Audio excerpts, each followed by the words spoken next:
¿Qué tal? Muy buenos días. Desde Acción Nacional tenemos muy claro que el tema de la seguridad no es un tema para politizar.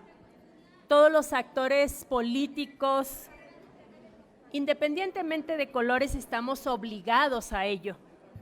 Pero eso no implica callar ni sacarle la vuelta, ni cegarnos ante la situación de urgencia que viven nuestras comunidades, regiones, el país entero. Además, ¿a quién le toca establecer un modelo eficaz para combatir la ola de violencia en el país? Es al gobierno federal, a quien le toca articular la estrategia conjunta para resguardar el orden y poner un alto a la violencia.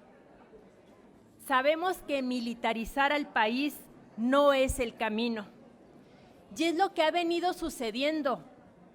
Hoy el presidente solo quiere validarlo mediante un decreto, pasando por alto la Constitución.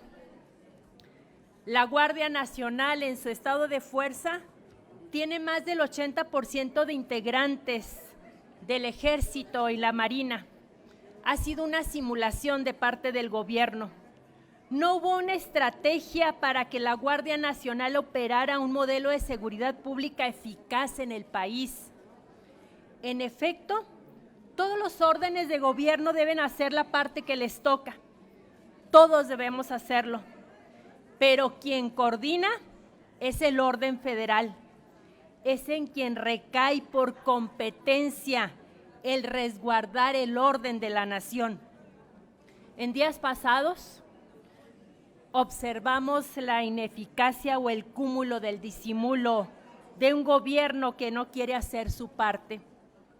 Sigue escalando la ola de violencia que nos rebasa cada vez más. Vivimos momentos de terror, de miedo. Lo acontecido recientemente cuando grupos criminales se fueron contra civiles inocentes. Lo ocurrido en Ciudad Juárez, en Chihuahua, mi estado. En otros estados como Guanajuato, Jalisco, Baja California. Todo esto nos debe poner a reflexionar. Propuestas. Desde la oposición, nosotros hemos dado varias propuestas. Hemos dicho que se requiere para una estrategia contundente de contención, una de prevención efectiva con eficaz coordinación de todos los niveles de gobierno, donde se vuelve necesario fortalecer y potenciar las habilidades de las policías locales para que desarrollen eficazmente sus labores preventivas. ¿Y qué se hace? Debilitarlas, eliminar los fondos para su fortalecimiento. El sistema penitenciario requiere cirugía de fondo. Los miembros del crimen operan e imponen sus reglas por encima de la autoridad, sin contar con el hacinamiento y la falta de una verdadera reinserción social. Se necesita de manera urgente rediseñar un modelo que sea eficaz. Aquí se ha hecho reiterativo, pero el presidente no escucha. El desdén que muestra hacia la oposición es el mismo desdén que le brinda a una sociedad que vive en zozobra. Desde la oposición seguiremos con firmeza exigiendo que se rediseñe el modelo que logre poner alto al crimen. Construir la paz es el camino. Lo que tengamos que hacer, hagámoslo. Militarizar al país no es opción viable.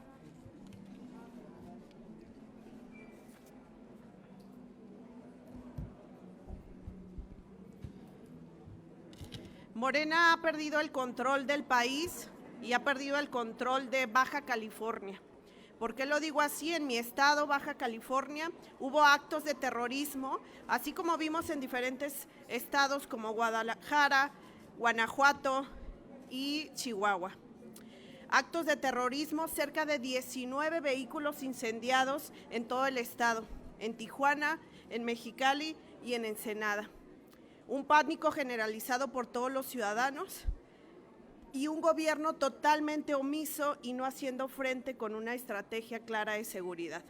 Hoy su reacción es querer militarizar al país, una reacción además inconstitucional y que no genera la seguridad que todos los ciudadanos queremos. Estamos en espera de la reforma constitucional que el propio presidente ha anunciado o el posible decreto.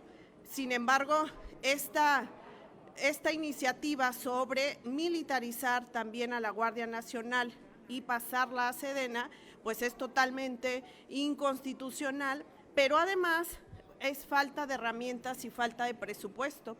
Nosotros desde la Cámara de Diputados exigimos que no eliminaran presupuestos que ayudaban principalmente a la policía, como es el programa Fortasec. Ustedes recordarán que desde el 2021 ya no existe ese programa, pasó de tener cerca de 3,000 millones de pesos a estar totalmente en cero, y hoy los policías no tienen ni herramientas, ni armamento, ni patrullas, ni capacitación, y por supuesto no hay una estrategia clara de seguridad. Desde esta tribuna exigimos que el gobierno federal y los gobiernos de los estados y los municipios tengan una estrategia clara de seguridad para atender estas exigencias ciudadanas, y basta al terrorismo, basta de perder el control y verdaderamente exigir seguridad para todos los ciudadanos. ¿Seguridad? ¿Es otro tema? Es que no es seguridad. No, exacto, es otro tema. Buenos días, saludo a todos con mucho gusto. Pues adicional al tema de seguridad que aquí ya se ha planteado, la salud en este país sufre su mayor crisis en la historia. Si pudiéramos diagnosticar la situación, diríamos que está en etapa terminal. Después de la desaparición del Seguro Popular, la desaparición o eliminación del Fondo de Gastos Catastróficos, la pandemia, hasta ahora nos quieren quitar los consultorios de las farmacias. Bueno, hasta lo que no se comen les hace daño. Ayer el subsecretario Hugo López-Gatell responde directo de la desastrosa gestión de la pandemia, directo de esta desastrosa gestión de la pandemia en nuestro país. Señaló Hugo López-Gatell que los consultorios en farmacias son un gran engaño, argumentando tendenciosamente que su único objetivo es vender medicamentos. Además, acusó que los médicos que laboran en ellas lo hacen en condiciones precarias. La reacción de López-Gatell responde a los resultados de la Encuesta Nacional de Salud y Nutrición en SANUT 2021 sobre COVID-19, que mostró que las personas buscaron en mayor medida atención médica en unidades del sector privado que en las instituciones públicas. La encuesta señala que el 57.9% de la población reportó haberse realizado prueba COVID en el sector privado. En cuanto a la atención médica del COVID-19, el 68% de la población acudió a los servicios privados, lo que significa que 7 de cada 10 personas en este país que tienen la posibilidad acuden a un sector privado. Respecto a la utilización de servicios de salud en general, el 50.8% de las personas acudieron a servicios privados, de las cuales el 19.9% correspondió a consultorios adyacentes o farmacias. Estos resultados lo que denotan es la incapacidad, así como en el tema de seguridad, de este gobierno de López Obrador de prestar también servicios básicos de salud suficientes y de calidad a los ciudadanos, sobre todo para las personas que carecen de seguridad social, IMSS o ISSSTE, que es la mayoría, y por cierto, que después de esta administración ha crecido al eliminar el Seguro Popular. El presupuesto público para atender a familias con males que causan gastos catastróficos, como el cáncer o el VIH, cayó en más del 50% durante el gobierno de López Obrador, mientras que de 2016 a 2018 el gasto para ese rubro mediante el extinto Seguro Popular era de 30,000 millones de pesos. Para el 2019 al 2021, a través del INSABI, que nadie sabe dónde quedó, fue solo de 14,957 millones de pesos, casi la mitad de lo que se venía aplicando. Esa es la salud de este país y esa es la situación que tiene este gobierno a miles de millones de mexicanas y mexicanos que no tienen otra seguridad social porque no tienen un empleo fijo y que tienen que acudir a esas farmacias que hoy soy denostada simplemente porque las encuestas y los números ya sabemos que no les agradan. Muchas gracias.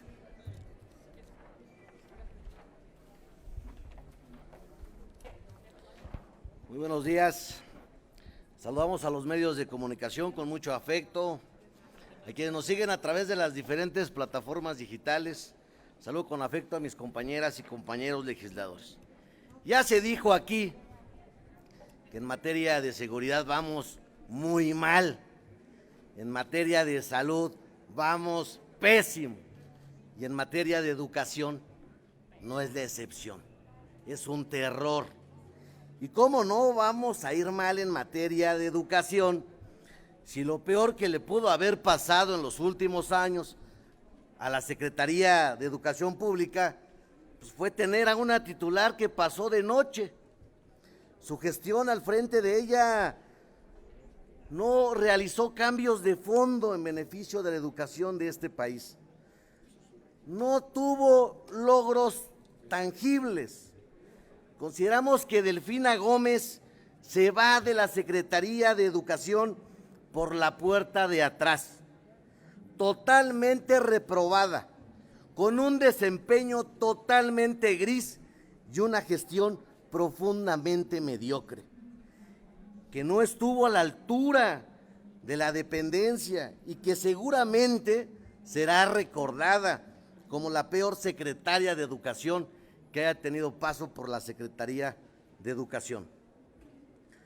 Una secretaria que por su paso permitió que desaparecieran las escuelas de tiempo completo, sin importar el gran daño que esto ocasionara a nuestros alumnos. Una secretaria que por su paso se tiene una de las peores deserciones educativas, con poco más de 1,423,054 alumnos. Esto en materia preescolar, en materia de educación básica y bachillerato, que abandonaron las aulas mientras ella estuvo al frente, es decir, 3,558 alumnos diarios salían de la escuela sin oportunidades y sin alternativas para seguir estudiando, ya que ella estaba más preocupada por ocupar la Secretaría de Educación como trampolín político para ir como candidata al gobierno del Estado de México. La gestión de la maestra al frente de la SEP fue un total desastre. El rezago educativo, la diserción escolar, reitero, el retroceso educativo y un andar sin estrategia ni rumbo fueron el sello de los 18 meses que estuvo la maestra Delfina al frente de la Secretaría de Educación. A ella nunca le importó el mejorar el servicio educativo de nuestro país, a pesar de haber tenido la gran oportunidad de hacerlo. La maestra Delfina no solo le quedó mal a los mexicanos y a las mexicanas, sino también a las maestras y a los maestros, que día con día sí se esfuerzan por estar frente a grupo y dar lo mejor de ellos y enaltecer la educación de este país. Qué lástima que a pesar de ello en Morena se le siga premiando a quien además de no dar resultados, son delincuentes, como el caso de la maestra Delfina, quien es una delincuente confesa, pues hay que recordar que cuando estuvo como presidenta municipal en el municipio de Texcoco, les quitaba el 10% a los servidores públicos, esto para poderlo generar como aportación a su partido. Vergüenza le debería de dar a la maestra Delfina ir al Estado de México y pedir el voto a la ciudadanía para las próximas elecciones que se llevarán a cabo. Lo que ella debería de pedir es una disculpa sentida y real al pueblo de México por su mal desempeño en la SEP y por darle el dinero a su partido, dinero que le quitaba de ese diezmo que le pedía a los funcionarios en Texcoco. También es importante señalar que con la llegada de Leticia Ramírez como nueva titular de la Secretaría de Educación Pública, se premia nuevamente el amiguismo, el compadrazgo de la gente cercana del presidente, en lugar de que se premie y se valore la experiencia, la capacidad probada, los méritos profesionales y académicos, pues quien será la nueva titular de la SEP no tiene las credenciales que la valen para sacar adelante a esta secretaría tan importante y fundamental en el desarrollo de la educación en nuestro país. No tenemos rumbo y le deseamos éxito, le deseamos suerte, pero tiene un gran reto. Espero que no siga como todos los que están dentro de la administración de López Obrador, sumisa, sin que veamos realmente la realidad de los problemas que tiene México el día de hoy. Muchas gracias. En la pregunta está la respuesta. Eso es precisamente seguridad nacional. Para eso es el sistema de seguridad nacional, para combatir con toda la fuerza del Estado a quienes se han organizado para generar una especie de Estado alterno.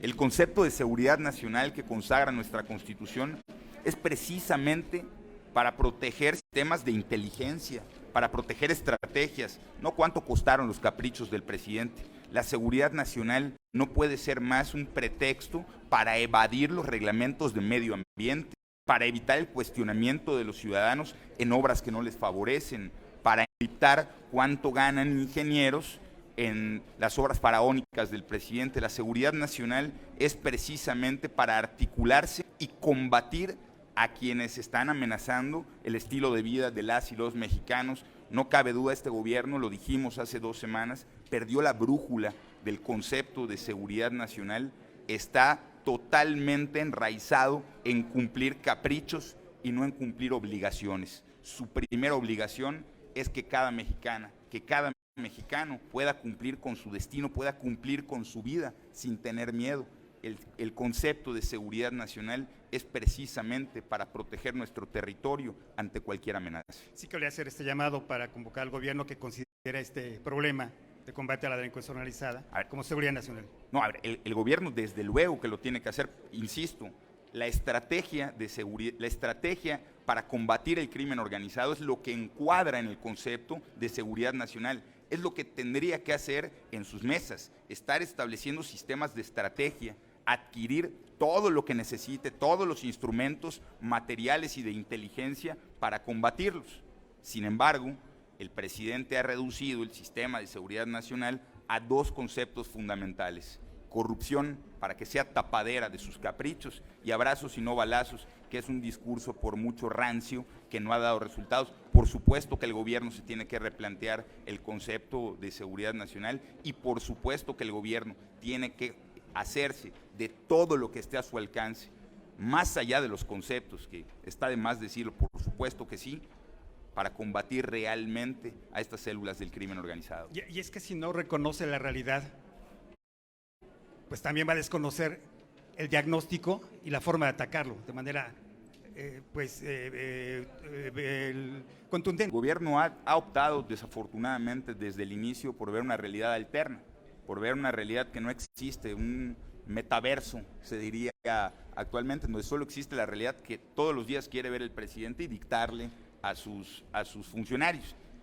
Es claro que desde el inicio lo dijimos, no puede funcionar un llamado a les voy a acusar con su abuelita, al abrazos, no balazos, a ya no va a haber este tipo de situaciones porque vamos a hacer un gran pacto. Insisto, a los criminales se les tiene que combatir, no puede haber fuerza mayor en México que la fuerza del Estado, y creo que doblarse ante este tipo de ambigüedades sociales y que el gobierno se haga a un lado cuando se está imponiendo un Estado alterno, un Estado que impone su ley, que impone sus impuestos, que impone obligaciones a los ciudadanos, pues el gobierno está dejándole no solo a deber a las y los mexicanos, sino desconociendo sus obligaciones. El gobierno tiene que actuar. Diputado, en lugar de culparlos o responsabilizar a la derecha o a sus enemigos, a sus opositores, debería convocarlos a trabajar de manera conjunta, unidos, debería convocarlos a una reunión para atacar este problema. No, es clarísimo que entrar a esa dicotomía es un error, en donde pensemos que la seguridad de las y los mexicanos es baluarte de un partido político, y a eso nos quiere llevar este dictado. La seguridad de los mexicanos no puede estar al contentillo ni a la estrategia electoral es bien de toda la nación y por supuesto que todos estamos llamados a sumar esfuerzos, pero a partir de un diagnóstico claro, a partir de realidades claras y sobre todo y lo más importante, a partir de la voluntad para invertir toda la fuerza del Estado para combatir el crimen organizado. Quien permite el crimen organizado se hace cómplice de él y nosotros no nos prestamos de ninguna manera a sentarnos a mesas cómplices. Por el contrario, hemos propuesto desde el día 1 invertir toda nuestra voluntad en materia de leyes, en materia de gobiernos locales para combatir a quienes hoy amenazan la vida de los mexicanos. Ya, una última cuestión en relación a lo de la maestra Delfina Gómez, que finalmente va a buscar una candidatura. Tengo entendido que iban a presentar algunas denuncias penales por pues, haberles quitado, ¿no?, el salario en su momento a los trabajadores del municipio. No sé si hay alguna demanda específica de ustedes o si una persona con una situación, con un señalamiento como el que tiene la maestra, puede ser candidata al gobierno de una entidad, ¿no? Las denuncias se presentaron en tiempo y forma, incluso hay resolución de que se trata de una delincuente electoral que retiró dinero a los funcionarios para beneficio propio. ¿Así podría ser candidata con esas denuncias? Bueno, el tema ha sido juzgado y ahora está en manos de las instituciones electorales. Estaremos muy al pendiente de esa situación porque también es una persona que ya tuvo una pena por ese delito. Muchísimas gracias. Al contrario.